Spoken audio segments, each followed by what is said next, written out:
आता तुम्ही श्रीरामपूरकरांसाठी काय बोलू शकता?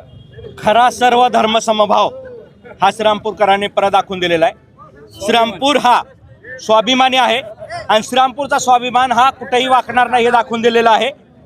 येणाऱ्या काळामध्ये विकास कसा असतो ते आता तुम्हाला सर्व आम्ही मिळून दाखवून देऊ. श्रीरामपूरची जनता त्रस्त झाली होती. श्रीरामपूरची जनता त्रस्त झाली होती आणि आता त्या त्रस्ततेतून त्यांना कशी मुक्ती देता येईल आणि श्रीरामपूरचा जो गाडी घसरली होती विकासाची ती परत रुळावरती आम्ही आणून देऊ. सर्व श्रीरामपूरच्या जनतेचा धन्यवाद. मायबाप सर्व मतदारांचा धन्यवाद. जे राजकीय भूकंपाची जी भूमिका होती, राजकीय भूकंप, आता हा राजकीय भूकंप कसा येणार? पहिल्या दिवसापासूनच काही राजकीय भूकंप नव्हता, काहीच नव्हता. आम्ही अगोदर सांगितलं होतं आम्ही 18+ सीटं निवडून आणू.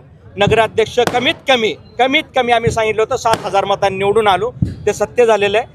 सर्व संघटनेचा जे स्वर्गीय जयंतराव ससाणे साहेबांची आणि काँग्रेसची जी बळकट संघटना होती यांनी दाखवून दिलं की श्रीरामपूर हे फक्त काँग्रेस आणि काँग्रेसच्या विचारावरती चालणार आहे. जय हिंद, जय महाराष्ट्र. राष्ट्रवादी विजय असो.